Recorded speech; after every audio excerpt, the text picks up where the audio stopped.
um, softens up the tissues and helps to balance the bacteria, and could also probably kill off whatever's left in there that you know. That steam is dangerous. What, yoni steaming? Yeah. No, it's not dangerous. I mean, you have to be mindful. It's just steam. You have to be mindful that. Well, now it becomes sus. Man. What? How is it dangerous for y'all? It's like a trap. How?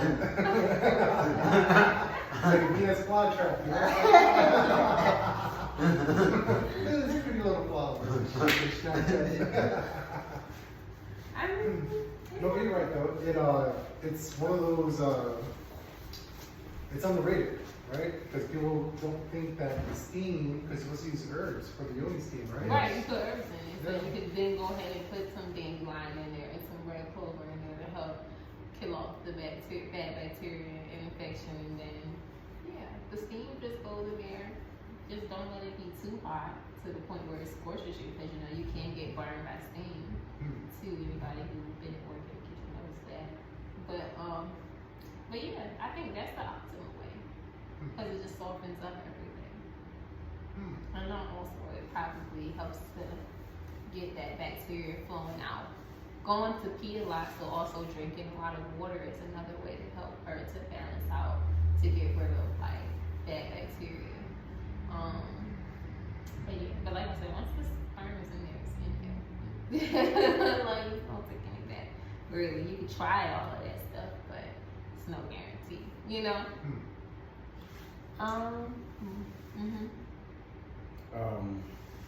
Probably wonder you said have abortion, which is I'm not promoting that, but you said have abortions. Like if you make a mistake or whatever it is, maybe there's a natural way to to prevent that.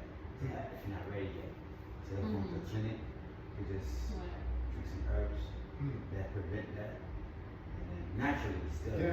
You're affecting the hormone imbalances and stuff like that. So it's a natural way. I mean, the herbs that cause abortion are just the herbs that would cause either really strong herbs that kill everything on sight, like some herbs go inside the body and they kill everything. You know what I'm saying? Like bad shit might even kill a little bit of good shit while you're at it. You know what I'm saying? Because like this one, like neem is one of those, but also herbs that cause uterine contractions are a lot of the herbs that are used to make abortion happen. Because you don't want the uterus, because like I said, the uterus is where the baby just literally implanted during pregnancy. It's floated down from the fallopian tube, got fertilized by the sperm, and now they go to the uterus to implant. If you're taking herbs that cause uterine contractions, that might fuck up what's going on, because the uterus is moving. The thing, you know, it's so tiny, like it's almost just microscopic at first. So with all that movement, the uterus starts moving and contracting, it could terminate the pregnancy, especially when it's so small, because contractions aren't really supposed to happen during pregnancy until the end of pregnancy. So I'm not exactly sure exactly what happens, but I assume with the movement of the uterus contracting in and out, that messes up the space for you. It's just like you're not supposed to yoni steam when you're pregnant, or after. If you're trying to get pregnant, you shouldn't yoni steam after ovulation, because the uterus has already. So when a woman gets her cycle, basically the cycle, the reason why the woman bleeds is because it's the uterus cleaning itself every month. So the uterine lining sheds, and the lining shedding is why blood is coming off. The lining sheds, and then basically, hold on, right after that, let me make sure I'm using the right words.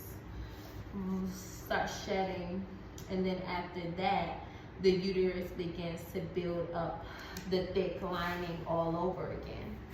And the lining will continue to be thick again, and then it will shed again. But also, if fertilization occurs, then the messages will be sent to the brain for the endometrium, which is right there, which is the uterus. That's what they call the tissues of the uterus, the endometrium, for those tissues to stop thickening.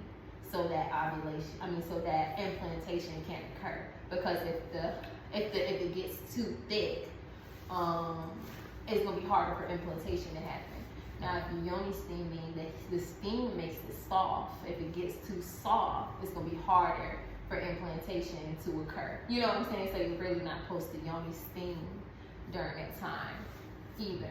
Or when you're pregnant, you're not supposed to yoni steam because now after it's already implanted, if it starts to get too soft, all those changes will create problems in the pregnancy and ultimately could delete the pregnancy altogether, because the uterus just has to be a certain type of way in order for the baby, it has to be optimal. Just like, like if you have a certain type of flower that needs a certain type of dirt and water, and just like if you're growing weed, and some people need a certain type of dirt and you need to have a specific amount of moisture, you know what I'm saying, inside a certain temperature to grow. And if any of those get knocked off, the plant might die. Same thing with the baby. If things get thrown off in the uterus, if it starts to get too soft, things get thrown off, and then it will mess it up. Yeah. Okay, that's good. Do you have any particular tips for men as far as our own hygiene health to maximize entering the woman? Right? Like if we were going to use any type of moisturizer, would you recommend like some type of mango butter, or you don't at all? Just air dry, pat dry? I mean, naturally, when you get off the shower or when you cleanse, if you're not about to have sex, you can use shea butter on your, on your entire body. But you don't want to then put on shea butter and then have sex. Yeah, I say sea much. That's the best thing I can But still, that is still not gonna be good inside the room. So just nothing. Because it doesn't belong here. What was something like after the shower, right? You can't do the sea moss or. Yeah. That's too soon? That's too soon? After the shower? Yes. Yeah, you can do the sea moss, She but said you can go in there with it. clean it Oh, off. of course not. Yeah, No perfume, nothing. Nothing. Still good. ultimately, make sure that it's clean. If you've just been having a long day, it would be mindful of you to wash before, because you got a lot of any type of bacteria from sweat or anything that happens, especially when it's hot outside. You know what I'm saying? And then you go into her and you're giving her all that bacteria. The womb is already full of a lot of bacteria. It's an easy way to throw her bacteria off, easy way to cause her infections. So always cleaning, always making sure that it's clean and fresh, without anything on it when it goes inside. Even the water has to be dry too, right? You don't want to put that water in there either. Not this American water, Yeah. because this water has chemicals and stuff in it. Right. Yeah, so everything just natural. And then just eating right and taking care of yourself. I had to tell women that, they have to be mindful, because when we have sex, it's two completely different roles that are being played. You have sex, you have her juices left over you could just go wash them off her. But those stay inside of her. So she becomes all of you. She becomes, your semen is not just a magic liquid. It doesn't just appear from nowhere.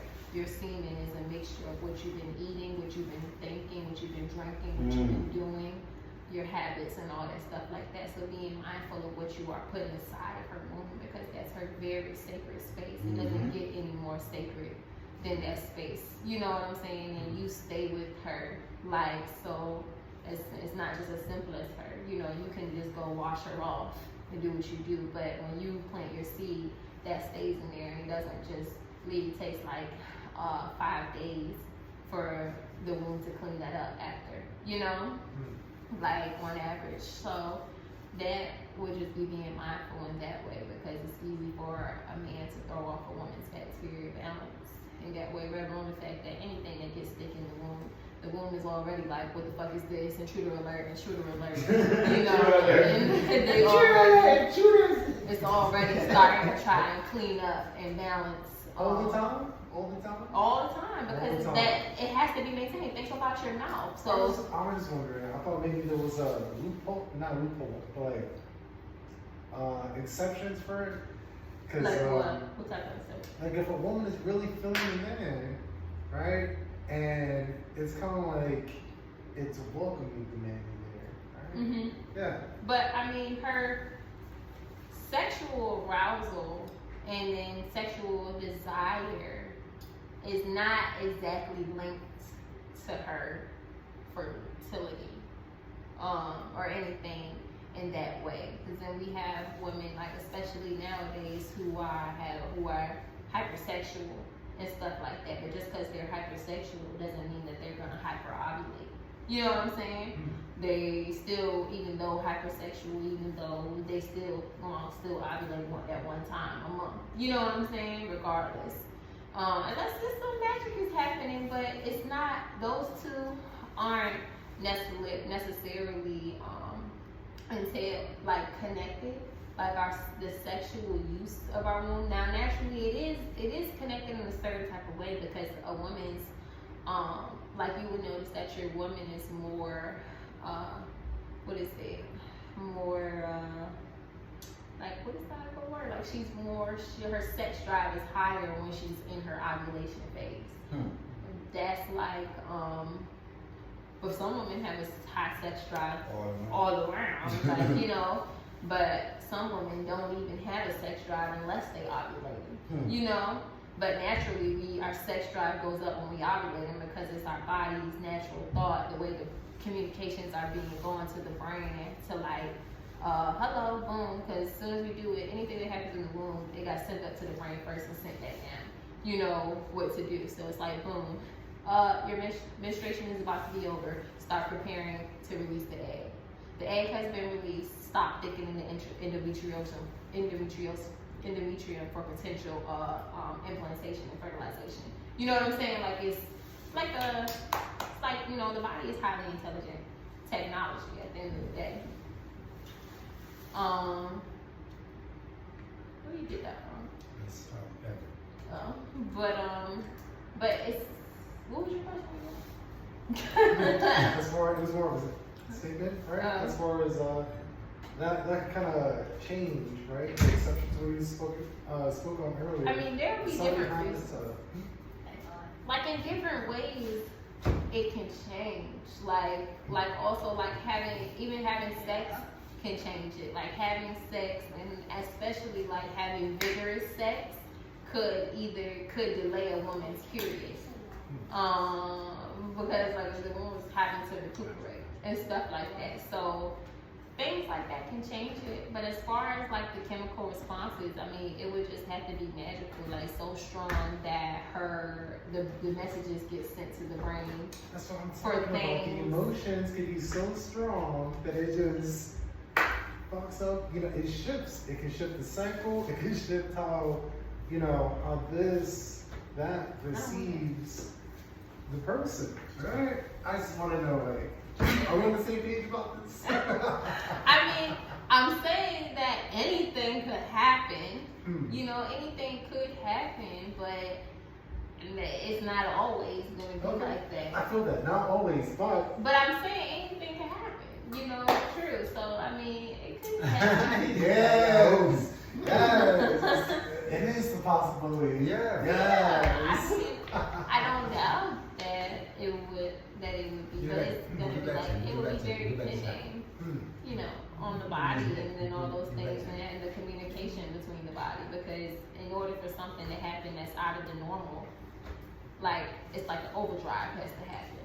You know what I'm saying? Like it has to override what already is natural function of what's going on in order to do something completely different. You know, or to make something happen earlier than usual, or something like that. You know.